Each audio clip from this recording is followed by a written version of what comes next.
This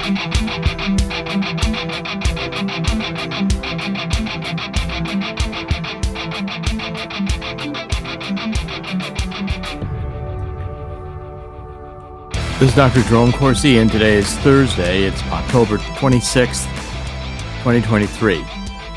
And we're going to continue this series of deep dives into my new book, which is just out. I'm very pleased with it. It's called The Truth About Neo-Marxism, Cultural Maoism, and Anarchy. And it's exposing woke insanity in an age of disinformation, which is what we're in. We're going to focus today on Herbert Marcuse, who is really called the father of the New Left. In the 1980s, late 1980s especially, there was a New Left, which meant the old left, which was liberals of Nathan Glazer. People, I could name some names, but probably wouldn't mean much to the current audience. These were people who disliked inequality. They wanted fairness. Their hearts bled for those less fortunate.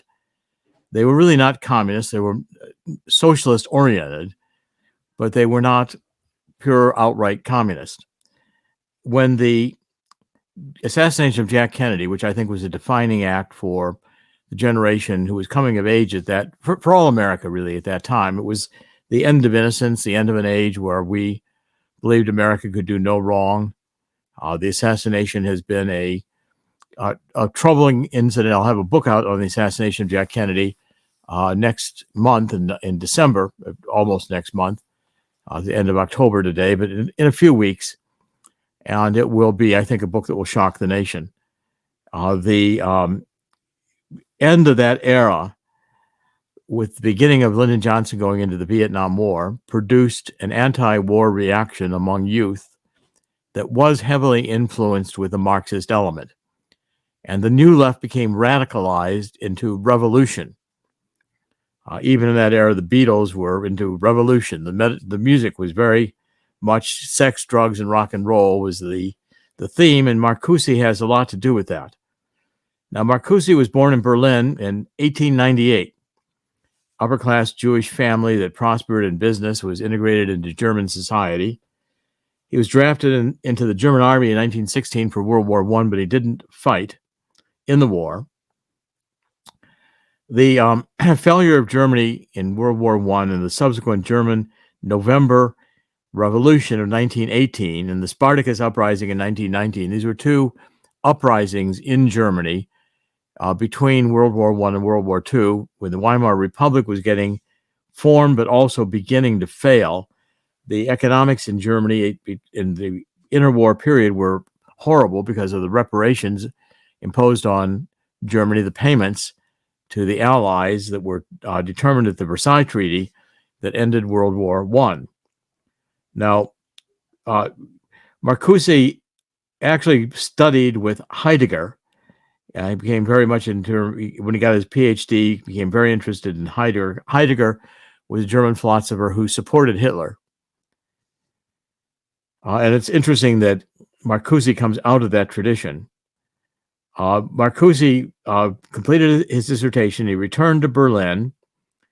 And in 1927, he began reading Heidegger's newly published Being and Time, which is his major work. It's a dense work. It's very difficult to read, actually, but it's dense. And we're not going to explain Being and Time. The ascendancy of Hitler to power, with that, Marcuse wanted to work at the Institute for Social Research in Frankfurt. These were Marxists. And the head of it, Max Horkheimer, hired Marcuse. And Horkheimer began planning to leave Germany. Marcuse never really worked for the Institute in Frankfurt, since Horkheimer, who had already moved the Institute's endowment to Holland, assigned Marcuse to work in the Institute's branch in Geneva, Switzerland. The Jews in the early 1930s, by 1933, 1934, were the last to escape Nazi Germany. After that, it became increasingly difficult to leave Germany as a Jew. In July 1934, Marcuse and his wife fled to New York, where they worked for the Institute of Social Research's branch at Columbia University. This is the beginning of this is the middle of what they call the Frankfurt School. Frankfurt School is a group of Jewish intellectuals, Marxists, who had fought against the communists, against the socialists, really. These were communists. They fought against the socialists.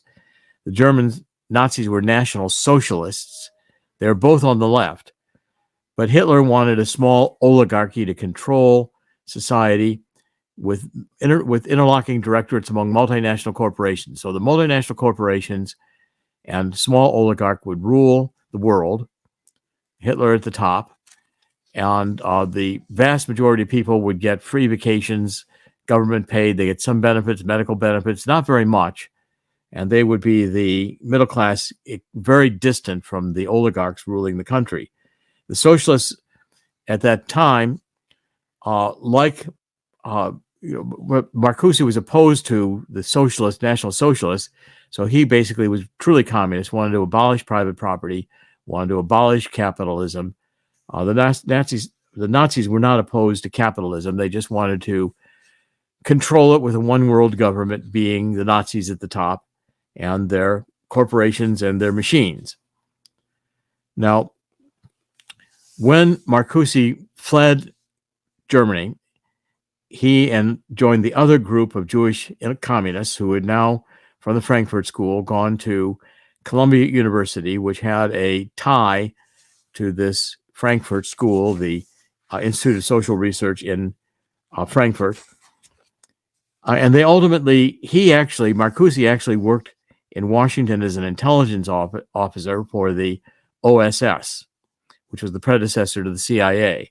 Now he would do that to fight Hitler and to, stop Hitler's persecution of the Jews, but it was unusual for a Marxist like Marcuse to actually work for an intelligence agency of the U.S. government.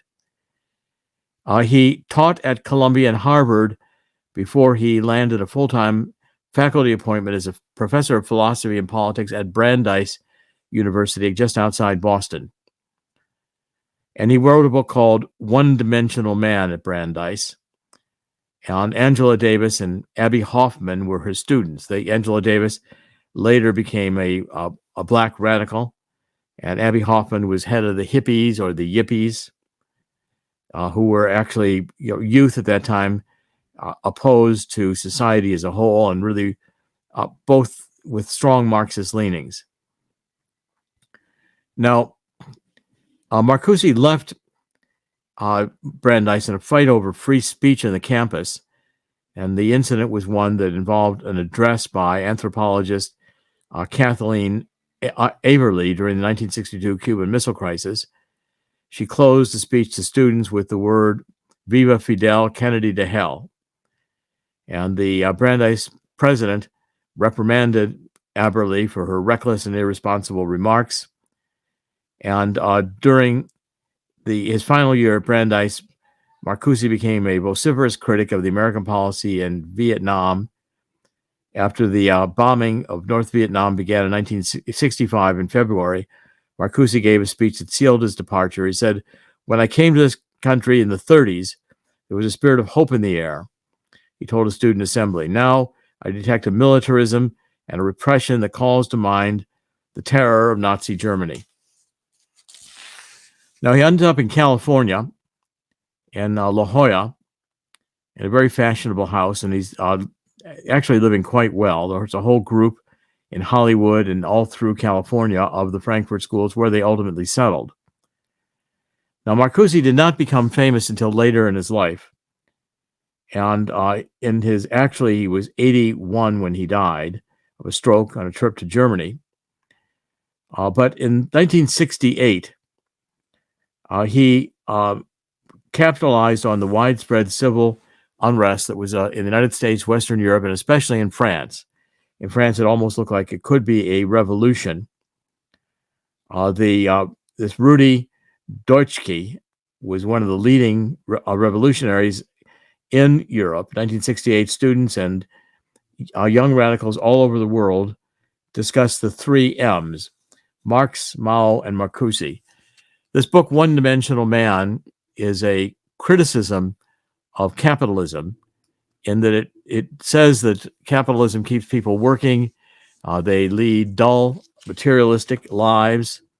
Marcuse was a very interesting writer. He was careful to craft paragraphs that were catchy. So he rode the wave of popularity of the youth counterculture. So when he was writing on One-Dimensional Man, it became read. I remember seeing it in bookstores at Harvard, all over Cambridge, Massachusetts. It was being read, and that Marcuse was saying essentially that One-Dimensional Man means that there's no depth to the person. The person is, he portrayed Americans as drinking beer and watching baseball and driving their cars and leading fairly vacuous lives. That was not the European intellectual life that he felt that he was entitled to. His most important book, and I think the one of two that really made a biggest impact, was called Eros and Civilization. Of course, Eros means love, and civilization. The whole idea themes from Freud. Freud had written a book called Civilization and Its Discontents, and this is the idea that civilization requires sexual sublimation, repression, and that what will be liberating is sexual freedom. In fact, he thinks that there was a trade-off here where the one-dimensional man of the capitalist state was, by religion, forced to sublimate sexual drives, which then allowed them to work as near slaves in a capitalist system, producing material goods, all of which he had disdain for. So what Marcuse decided to do was import Eros, sex, the key to unlocking the riddle of how to create what he considered an authentic human being. It was his whole idea, authentic human being in a non-repressive civilization. And Freud clearly maintained that the requirements of society, civilization, demanded inhibiting the human sex drive. So in chapter 4 of Civilization and Its Discontents, Freud made it clear that sexual repression was essential, and it began in childhood, and could only be liberated through dream therapy. So Marcuse said that Freud's idea was as old as civilizations always produced the most effective rationalization for repression. And he called it the pleasure principle versus the reality principle, which are antagonistic and fight with each other. The pleasure principle being sex, the reality principle being work. But he decided that the psychology of advanced capitalist society reduces to a conflict between Eros, love, and Thanatos, which is death, in which basically death has the upper hand. So capitalist culture was born at the cost of repressing sexual drives. So Marcuse turned into then attacking the Enlightenment, which was reason. And I want to read a paragraph or two of what he wrote. He argued that at the height of civilization's progressive achievements, quote, domination not only undermines its foundations, but also corrupts and liquidates the oppression against domination. So, for instance, he would write things like this. Individuality is lost as humans are conceptualized as types, such as vamp, housewife, the water nymph in love with a man, but destined to die if the man is unfaithful, he-man, career woman, struggling young couple, and so on. Human existence is reduced to mere stuff, matter, material, and the interactions between ego, superego, and the id congeal into automatic reactions. He considered it to be like we were living as automatons, as machines. So he strongly argued for a sexual revolution. And he argued that sex should be uninhibited.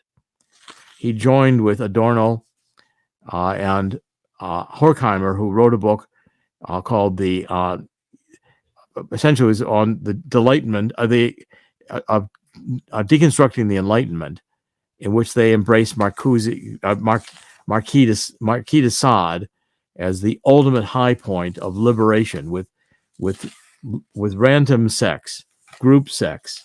I mean, if you've ever read de Sade, it's fairly bizarre, but it's page after page after page of sex. And that's what Marcuse embraced. Then he wrote a couple of essays, which I think were very determinative of his ultimate position on tolerance. He wrote this book on repressive toleration, in which he argued that you could not allow those who were not enlightened to see the utopian human being realized after the destruction of this capitalist society. And a critique of pure tolerance was a book that was published, in which one of his essay was one of three, and it was the one that was most popularly studied in the late 1960s. 1969, it came and was published.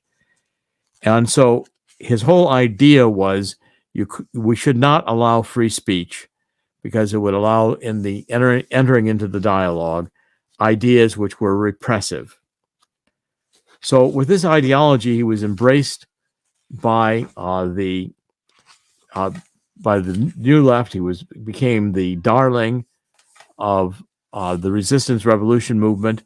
He was celebrated in Europe, and he was talked about everywhere.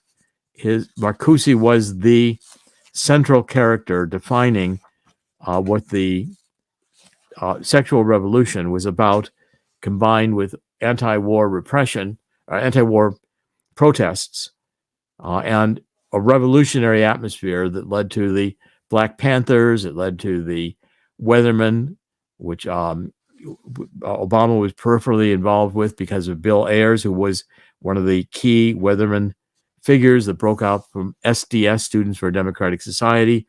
There were protests all occupying university halls. It was a chaotic time. And it was the first beginning of a breakdown of traditional morality and the traditional bonds that kept civilization intact, with mass protests, race riots. It was a chaotic period to live through, and I did a lot of writing on it, even in my 20s. That's how I began to start first writing about the race riots that were occurring in Cleveland, Ohio in the late 1960s. And I had written 3 books as an undergraduate, and at that time was very deeply involved in civil violence research centers.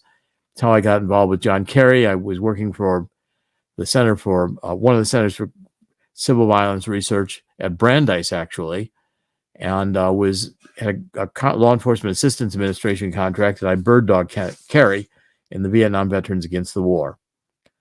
So Marcuse became the grandfather of the New Left. And he had an FBI file. He was all over television. His books were being read, and he achieved fame in his 70s and made a definite mark. I think today he's not nearly as well recognized or read as he was then, because we've moved past it. But he was a formative figure in getting us to the woke culture we're experiencing today. Chris, would you like to comment? It's interesting you point out that a lot of these early socialists were not necessarily all communists or Marxists. These philosophies kind of melded into something a little more, and you do explain this in the book, and you have explained this in this entire series, that they've kind of evolved, or let's say melded into something called the Neo-Marxists, or Neo-Marxist philosophy, which now we see in the wokeism of today. That still took another 30, 40 years to develop, which was rather interesting. So you take some of the early philosophies, you wonder if these same people like Marcuse, who again, as I said, they did kind of get the ball rolling on this, but you'd want to know what they think of the movement today, the woke movement, the anti-free speech movement, which you said he might love. On the other hand, society is a lot more repressive in a lot of ways than it used to be as well. Well, I think if Marcuse was alive today, he would, and functioning, not in his 90s or 100, years old, he would be very much in favor of the destruction of capitalism and where things were going. Now, the Marcuse impact, and I quote from this book that Stephen Coughlin and Richard Higgins wrote. They were two military-trained counterintelligence agents. They wrote a very brilliant book called Re-Remembering the Misremembered Left, 2019. I dedicated the book to Coughlin and Higgins. I think they did the groundbreaking work in exposing this mindset of the left, which has a fundamentally different perception of reality than the conservative right or most human beings raised in America through at least the 1960s. And the values that we hold, which are Judeo-Christian values, are completely rejected by these Frankfurt School thinkers, including Marcuse, who is, again, that's a very good book, The Left Strategy and Tactics for Transforming America. You can find it on the internet. In fact, there's, I think, a free copy of it still available on their website, which is the Unconstrained Analytics. And my book drew a lot of inspiration from their work. But my training as a political scientist, when I got my PhD at Harvard in political science in 1972, my specialty was political philosophy, political theory. And my dissertation was a First Amendment topic on political theory. I think that's where you can find it. There, if you search the website, you'll see a lot of videos on the website, a lot of good analysis on the website. And I recommend that you take a look at this unconstrainedanalytics.com. Now, there's a quotation from Coughlin and Higgins that as Marcuse recognized, Mao executed Marx's strategy. Marx failed. Marx said that there was going to be a capitalist a revolution against capitalism by the workers, the proletariat who were being oppressed by the bourgeoisie, which were the capitalists, the landowners, the holders of owners of business. And it never happened. We did not get a workers of the world unite. In fact, the labor union was created, and much of the energy of oppressive capitalism began to be shared with workers in the form of benefits for labor benefits, labor union derived benefits. But Mao, with the Cultural Revolution, did implement Marx's strategy of destroying capitalism, because Marcuse realized the value of Gramsci's, Italian communist, argument that you have to destroy the culture. You've got to start with destroying God. Take God out of the equation, then you take families out of the equation, and now human beings are left without the fundamental structures they need to function. Without family, without God, human beings turn into fairly vicious and dangerous animals, as we see today. And with a society that does not believe in God, our founding fathers were correct. The Constitution is not meant for such a people. What's meant for such a people is to walk into their own slavery under totalitarianism. Now, to tie this to how the left evolved into wokeism involves understanding that this was combined, this whole idea of we need to forget about God. We don't believe in sky fairies, and we want to perfect life, and we have to perfect life. John Rawls wrote a book when I was at Harvard. He was a professor of philosophy, and he wrote a book called Justice is Fairness. And I used to argue that if justice is fairness, you didn't need two words, because justice is not equivalent to meaning in fairness. Fairness means equal outcomes. Justice means appropriate outcomes. And they aren't necessarily equal.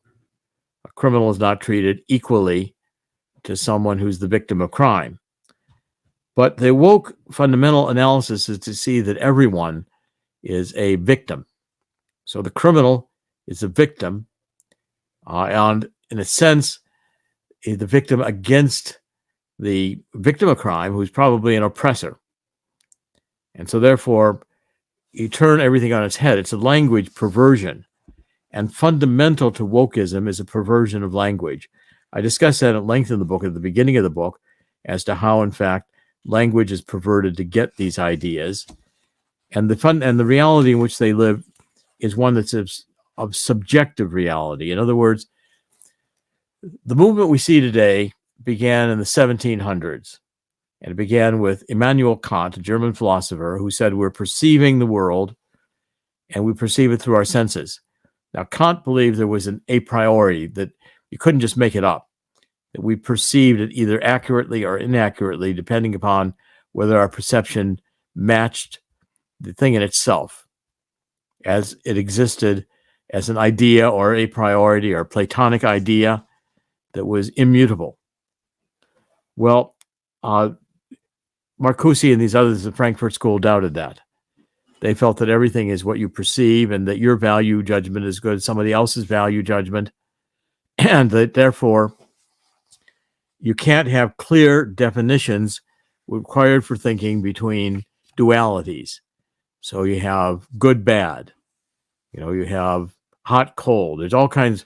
Logic demands polar opposites. But it's a problem because, again, what they were saying is that there's gradations. So sex, as in physical organs, are not gender, which is your concept of what your sexuality is. So you can have male or female sex organs, but yet be attracted to the same sex organs in another person. In other words, lesbian or homosexual or transsexual. Trans is now become the commonality word for not men that love men as homosexuals, but men that act out being women. And what their sexual attraction is can be fairly bizarre. Or you could have your orientation being the sex of an animal or the sex from another century or another past life. That's your gender. Your sex can be changed, but they view your gender, which is your personal identity, is that's what's yours to define, and you have the right to define it under this woke, and everybody has to respect it. If they don't, they're committing a aggression against you. So when you come to this whole evolution where ideas become subjective, it's almost like schizophrenia. It's almost like the lunatics begin running the asylum. And they do this with beginning by radicalizing race, which is one of the, I think, weak points in the American history, because we did not end slavery with the formation of the Constitution. The Southern states would not go along. So the ultimate villain becomes white privilege. What I write is that the concept of white privilege originated not today with critical race theory or Black Lives Matter, but it goes back to 1919 to Theodore Ted William Allen. Allen became radicalized during the Great Depression. He joined the Communist Party in the 1930s, and he spent 3 years as a coal miner in West Virginia until a back injury forced him to leave. He got to New York in 1948, where he taught classes in a CP, Communist Party USA funded school, the Jefferson School of Social Science. In 1958, when Allen left the CP USA, Communist Party of the United States, a revolution was no longer viable in the post-war prosperity. And he spent his last 40 years researching the role of white supremacy in the United States, resulting in his 2-volume publication called The Invention of the White Race. Now, Ted Allen and Noel Ignatiev, Ignatiev, were both members of the Radical Students for the Democratic Society, SDS, a movement in the 1960s. Allen and Ignatiev were the prime movers of the radical youth movement that broke with the SDS in 1969, declaring itself the real SDS. Following Allen and Ignatiev's lead, the RYM, the Revolutionary Youth Movement, announced that the race issue, focusing on white privilege, was the key to producing the desired communist revolution. They took this from the 1919s, when the issue of race to polarize America was first introduced by Stalin and brought into the United States through various of the writers and intellectuals at the time. So with political philosophers like Rawls advocating a radical redefinition of the liberal social contract to insist justice is fairness and we must have outcomes that are fair among all races. Of course, what's a race? How do you decide these things? These are all left to be arbitrary. And to resolve that, a thinker called Habermas devised what he called discourse ethics. And in discourse ethics, a community is supposed to argue until they can come up with a consensus idea that does not offend anyone and is the principle on which the society is going to act. And again, it's defined not by an objective standard, but by whatever the community decides. So that to read another place, this dovetails with my book on climate. So I say in 2018, the International Panel on Climate Change, the IPCC in the United Nations, issued a policy statement requiring governments to limit or discontinue the use of hydrocarbon fuels to reduce the emission of carbon dioxide with the goal of limiting the impact of global warming to keep the planet from exceeding 1.5 degrees Celsius above pre-industrial levels. That's what we're fighting right now. The United Nations understands that this policy is not agreed to by all scientists, but it is agreed to by those scientists who think correctly. The IPCC assumes all who love Earth must think we have no choice but to abandon hydrocarbon fuels. The global warming consensus is a statement resulting from discourse ethics that insists we can only achieve climate sustainability if we shift to renewable energies. The scientific consensus is then operative on a normative level, not as a statement of facts. That's the important point to realize, that these people are interested in formulating, imagining their future world and making it come to be. And if you don't agree with them, you are repressive, microaggression, you're dangerous, you are not objecting to an election as being unfair, but you're trying to subvert the election of someone who is duly elected. The trouble with all this is if you look at the results, you get insanity. So in her seminal book, Judith Butler wrote a book called Gender Trouble, Feminism and the Subversion of Identity. She said sex and gender were not equivalent terms. Sex is a person's biological makeup, male or female sex organs, and internal sex organs. She distinguished that gender was a cultural concept, identifying a person's sexual inclinations. So gender then was not binary, male or female, but evolved as a spectrum of possible orientations. She insisted her worldview was more post-structural than postmodern. Okay, but that's a really technical distinction. They're mostly synonymous terms. And these are linguistically formed concepts. They believe that values were formed in language, and language was how we perceive the world and how we choose to perceive the world. So when you change the language, you change the perception of the world. And this is done to define a blurriness of boundaries and to say that a person's gender can be self-determined. Chris, comments on this?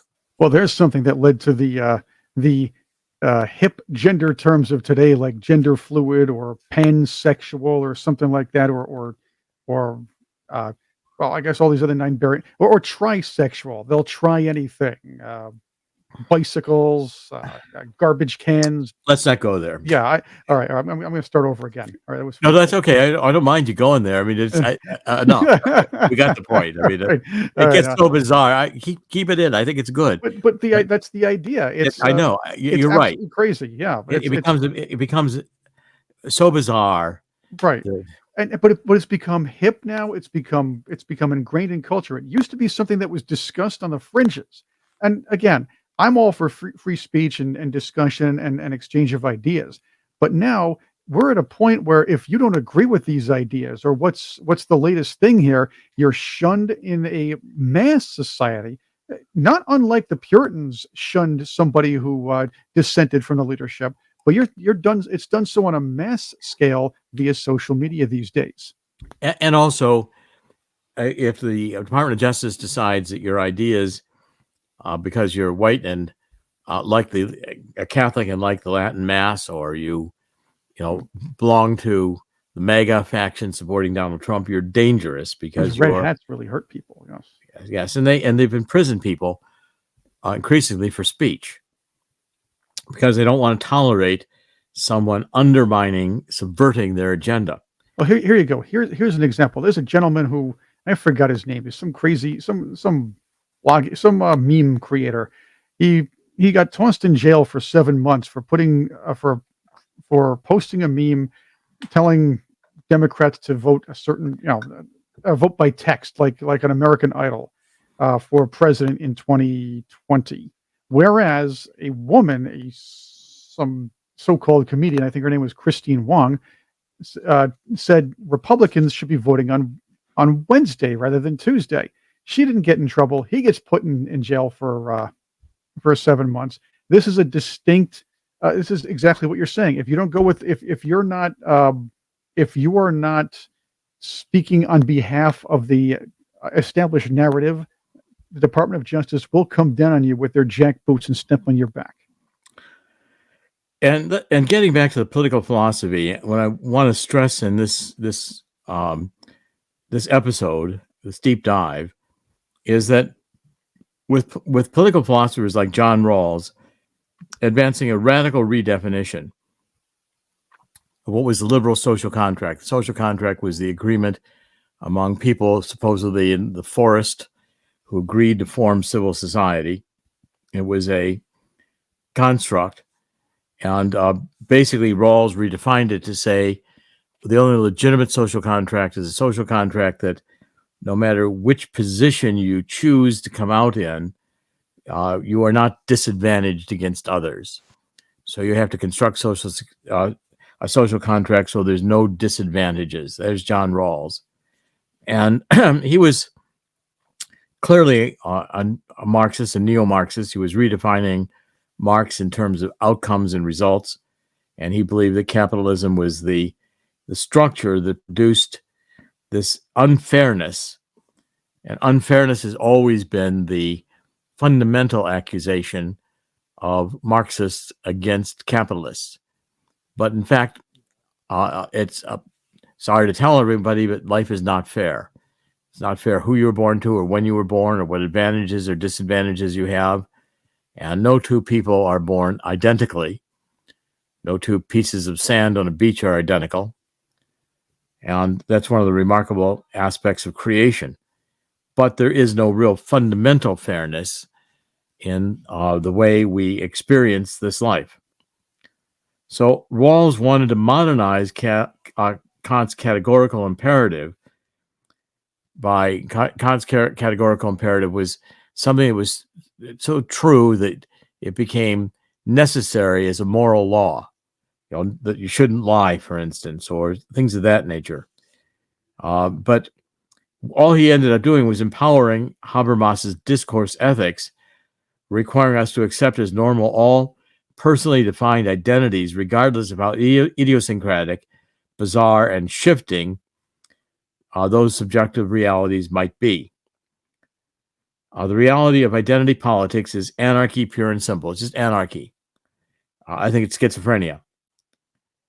Identity politics is perhaps the most effective psycho-reality narrative designed to destroy the existing order. Identity politics, however, cannot create the promised neo-Marxist utopia that the cultural Maoist utopia wants. Living in identity politics utopia amounts to living in a reality in which the inmates have taken over the management of the asylum. And so therefore, if you're not agreeing with the inmates and don't accept all these crazy ideas, you are the enemy and have to be banned or censored or deplatformed, or in other words, don't have a good enough social credit score. And so therefore you have to be outcast. We're living in an age that has the potential to be totalitarian almost at everywhere you look. And the left would create it. I think the woke left would be the first ones that the true globalists would eliminate, because the Bill Gateses, the Klaus Schwabs, they want themselves to be the oligarchs in power. They want all the Earth's resources and value to them and their machines.